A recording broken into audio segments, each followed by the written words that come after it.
Hey guys, it's time for part 3 of daily number 403, where we learn to be a better gamer. Time to look at a funny game of Grubby going for their phoenixes.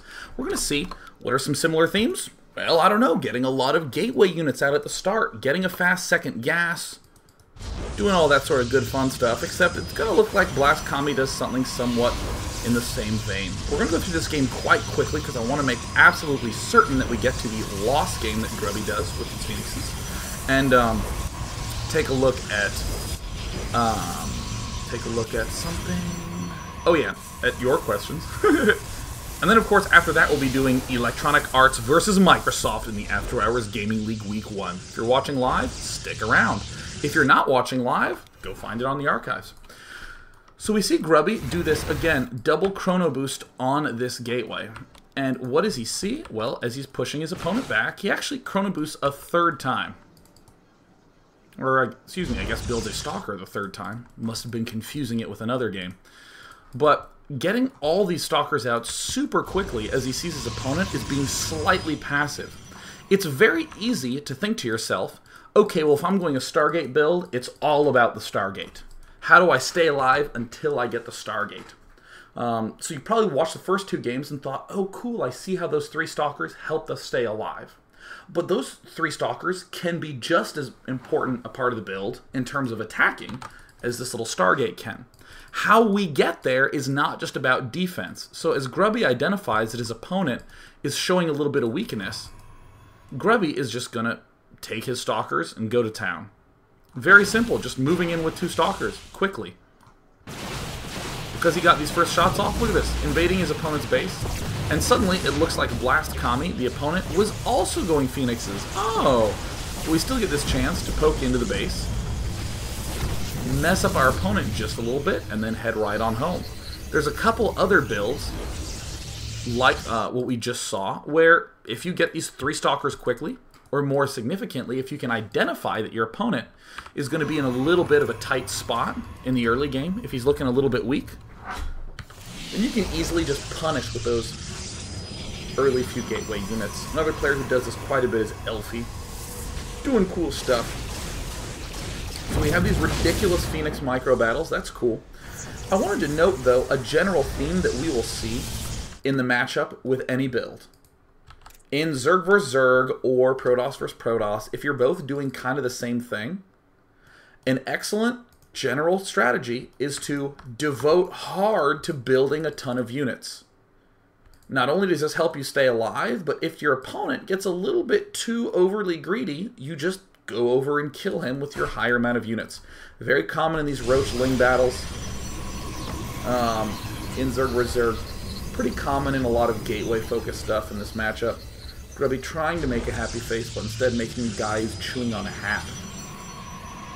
We see Grubby actually completely cut probe production. Just does not really build any more probes past this point.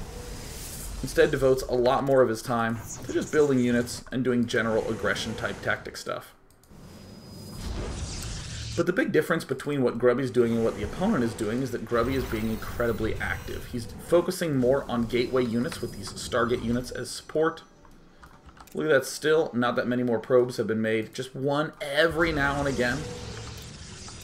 And we're seeing that our good friend Blast Kami is not doing so well. Is actually not doing so well in terms of the unit count. Has a lot of probes, but Grubby's smaller, less upgraded Phoenix force can still manage to pull ahead. Weirdly enough, Phoenixes are really good against Phoenixes, so I think it's probably important not to completely cut Phoenix production to get a good amount, but I like this devotion that Grubby does, where he just gets a lot of units, and again, really simple bust tactics. If any of these were sentries, we just lift those up. Very common, simple sort of thing. Ta-da! Fun games. Now I want to look at one more game where we'll see Grubby transition into Colossus instead of transition into this Zealot Archon type thing. It is from Total Biscuit's Delightful and Wonderful Shoutcraft Invitational on Shakur's Plateau. Again, trying to just keep it restricted to as few maps as possible. Here is Grubby down here in the bottom right, who is going to again open up with all this sort of good stuff. getting a lot of units out early on. We're going to see some slight variations here. Going to the Grubby camp. Grubby scouting quite late. No real reason to get it out early. Will still get this assimilator up quite early. Not spending a lot of Chrono Boost. And there's the second gateway coming up. Stalker before Warp Gate, but still Chrono Boosting the Warp Gate. And what you're seeing here is that Grubby is going to be going for a 2-Stalker opening. And there he'll actually double Chrono. Chrono Boost not really being spent on the Cybernetics core, instead being spent on these gateways. And then as Grubby has cash, he just plants down a nice friendly time. Stargate. The Stalkers again will push the opponent back, blah blah blah blah blah. We're actually going to see that Sokka is going for a very aggressive opening. It's going to be 3-gate with some very fast 6 Stalkers. He's going to be going Twilight Council after this, but ordinarily, this opening can walk quite far towards you and build a pylon here. With a 3-Stalker opening, or with just a Chrono-boosted 1-gate opening, Grubby's going to be just fine. For expectation, building himself a single sentry, building himself a Robo, and getting Phoenixes. Hooray. Accidentally losing one. This is kind of the danger with not having enough stuff at the front door. Obviously, one thing that is really nice about this defense by Grubby, the only reason it really works is because Grubby was over here when the attack started, and he ran all the way back. Even if Sokka did build a probe, he'd have to, or even if he did bring a probe, he'd have to build the pylon, wait for it to finish, and that's more than enough time to get another sentry out. And look at Grubby, so calm despite being pushed that far back. He's going to pop right back here. Can almost always pick off a probe. So sweet, he now knows that his opponent is going Blink, building this 3rd emergency backup gateway. Checking for all these watchtowers. Now it's time to re-seize up map control. You don't really get to do this that much. Except with Phoenixes, which are great. Blink Stalker is another nice way to do it. I feel like this was perhaps a little bit too passive. I feel like a Stalker should have marched a little bit farther forward, or a probe, or something along these lines. We're seeing this nice friendly expand again. Grubby. Building kind of an unusual amount of Stalkers this early on. We haven't really seen him get this many Stalkers before. And there's the spot on the expand. Now here's a point where it's very easy to stop thinking about your next step. We're in Grubby's shoes. We're just going to pick off some of these extra pylons. Our opponent already has an expand down. In general, our opponent can't really have much more than some Stalkers. Yeah, he has some Zealots and some Sentries, but not a lot of Zealots, and not high-energy Sentries. If you go for this Blink, you're going to be pretty restricted in terms of other units. So Grubby is actually just going to go for a big bust type strategy. It's very easy to devote yourself hardcore to this bust, and then to not think as intensely about what the next step is. So Grubby, you'll see, lifts up, kills off this 1 sentry, continues to push. Sokka is in somewhat of a tight spot, but manages to defend accordingly. And if you're building a whole lot of units out of the Robo, being aggressive with it, well, seems pretty straightforward and easy to build a robotics facility. Why does that make sense? Well, the Colossus is a really, really expensive unit. If we are devoting a lot to an attack with our current set of buildings, like building a lot of Stalkers, building a lot of Immortals, the one thing we haven't built is more gateways and more things that help our gateways. We haven't built more gateways to build Zealots and Archons and all that stuff. We haven't built Twilight Councils that give us charge and blink. We haven't built Forges that help upgrade those. But we're halfway to getting a robotics bay up with this robotics facility already done. This is a very fast way to follow up some heavy aggression. Obviously, if we did this and then we started to try to go Twilight Council and all that Forge stuff, it would be kind of slow, especially if we come over here and look at Sokka, who's already well far ahead of us. But by us getting in his face, he's forced to make more units, and we can sort of slide this in. I think that this is one of the big things that's very easy to miss out on. I think that it's the easiest thing in the world to do a big attack, and right as you're attacking and it doesn't work, you're like, I build Colossus, I guess, you know, or because it's so easy to focus on the attack, like I'm gonna win, I'm gonna do it, it's gonna be awesome, it'll be so rad. But I think that if you're moving forward with this immortal type push, I think it's smart even to build this Robo Bay a lot earlier. I think there's nothing wrong with that in the slightest. Grubby now is pretty even with his opponent in terms of food. They have pretty even probe counts. And it looks like Grubby is going to transition kind of calmly down to the Colossus line of things. Going to get his extended thermal lance. Not really building any more gateways, not really building any more infrastructure. Now there's some extra gateways in the Twilight Council going down. But the Colossus was a really quick, easy stepping stone to get to whatever next step he wanted. The one thing that I think is the mistake that actually cost Grubby the game is that there's no pylon here.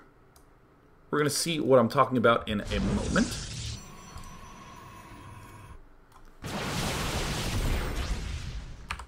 But still, I guess I should always pause and say, remember, we opened Phoenix, and that's what let us get this expansion up in the first place. Yes, how excellent is that? The aggression plus the Colossus pushed our opponent back so much. So we see Sokka has this gigantic Zealot Archon Stalker force. We're in kind of good shape. I mean, we have one Colossus out. We're about to have a second Colossus out. We just finished range. What we really need is just time to start racking up more Colossi. But Grubby is a little too late with one of the key defensive maneuvers of the modern era, walling yourself off with buildings. He starts these gateways a little bit too late. You can actually just go gateway, gateway, gateway, wall yourself in, and then these kinds of attacks are just meaningless.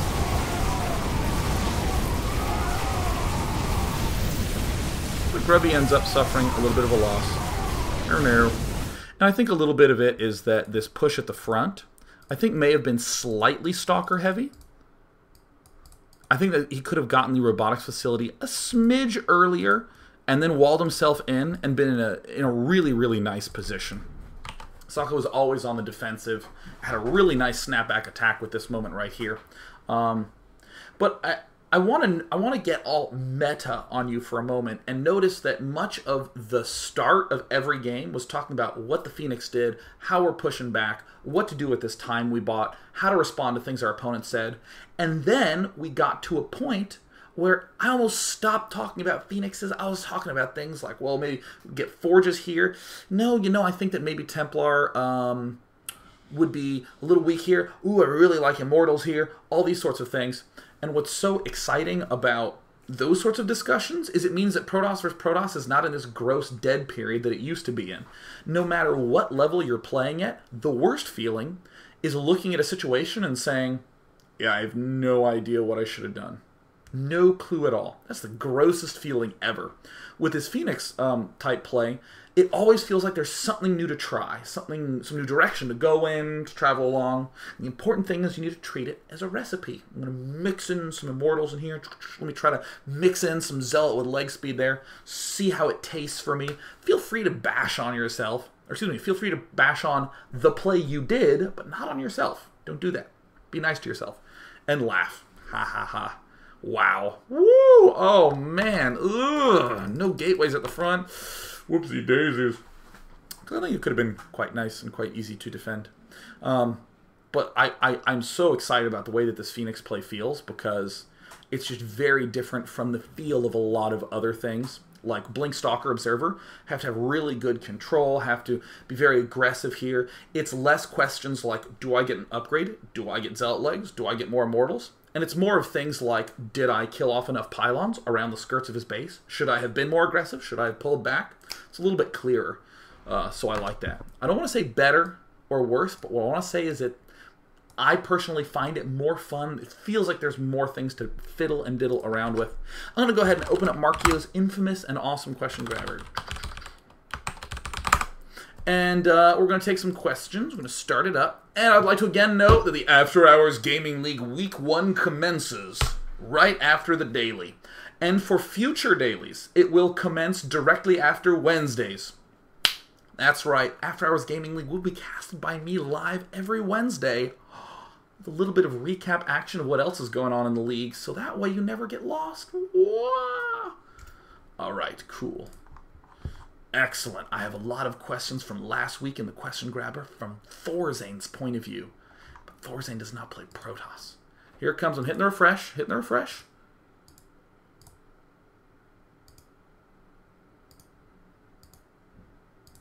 Ha. Here we go. Archie Baldy says, very simple question. How fast is too fast for a fast expo in PvP? Obviously, there are a million and one factors to talk about when expanding is safe, but I think the general trend is you can imagine I don't want to call it tug of war, I want to call it shove of war. Yeah. Where if you're shoving him back to his side, the farther you are shoving him, the more leeway you have to do whatever back home, including expand. When Phoenixes pop out, let me actually come back to the, I don't know, let's just say the 8-minute mark of this game. With these Phoenixes out and doing all sorts of active stuff in the field, look at how far shoved back our good German buddy Sokka is. He cannot really move out in any way, so cool, and expand is pretty safe. What are some other examples that you could do?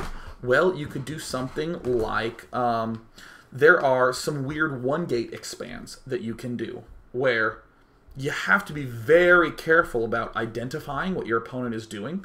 And if you shoved him back far enough, you can say, okay, cool, now it's safe for me to be able to throw down a Nexus. There are some risks with that.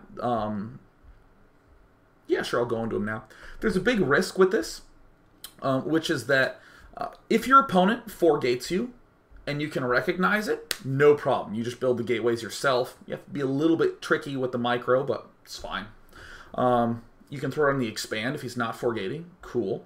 The one issue that I think you will have is that there's this weird commitment period where you're racking up the minerals and you still don't quite know what he's doing. You want to expand, so you have this like pile of minerals you're sitting on, and you're kind of, I don't know, and that's what makes it really, really, really hard. But, I mean, the easiest solution is to say, hey, open up 3 stalkers. This opening that Grubby does, where he opens up with the 2 gateways like this, with the chrono-boosted stalkers, I see tons of Protosses do that. Tons. Where they go, stalker, 2 stalkers with chrono boost, expansion, robo, gateway, Twilight Council. Cut, clean, dry, simple. Good stuff. I like it. Crow term, what is my favorite type of fish? A starfish, because they are always ready to hug. I had an answer. Cool. Let's go ahead and take some more.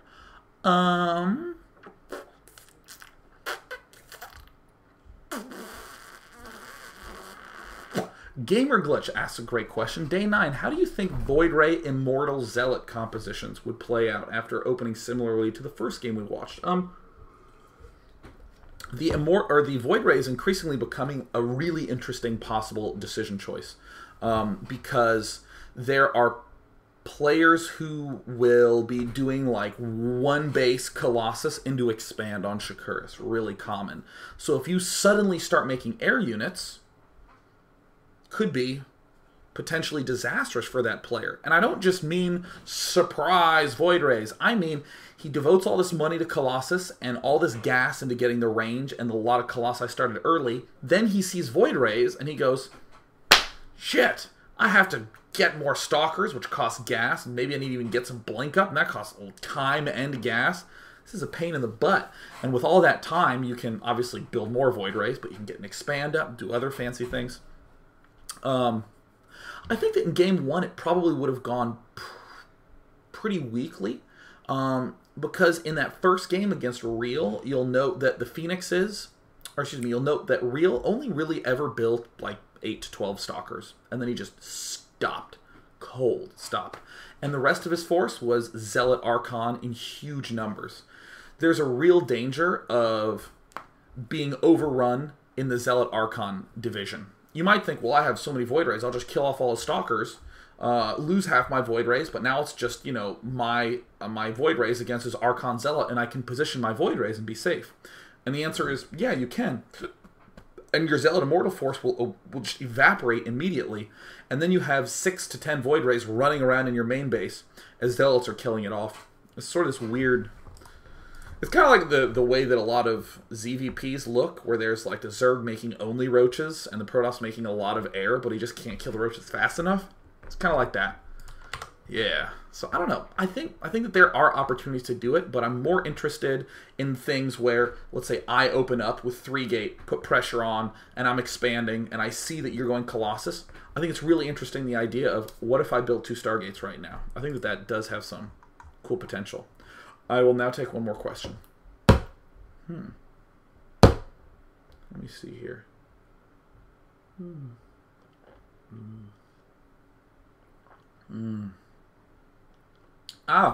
Great last question by Acemans. Day 9, what if they put down a few cannons in their mineral line? Won't the Phoenix be completely useless at picking off probes? It does cause some issues.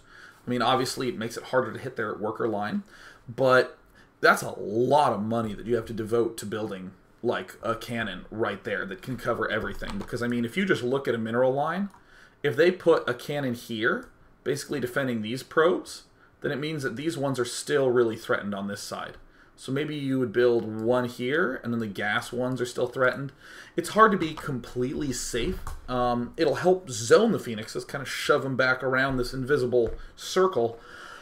But I actually feel like what Real did in Game 1 that we saw today is definitely optimal, where he just has some Blink Stalkers staying back for defense, and then he does things like gets upgrades against the Phoenixes, because what are Phoenixes going to do? Lift up your Forge and stop it from researching? Getting Zealot Archon, using a Templar to defend against the Phoenixes, and then he comes out with this huge freaking Gateway Force. Yeah. So that's all. That's what I'm going to say. I am now going to go use the restroom, because when I come back...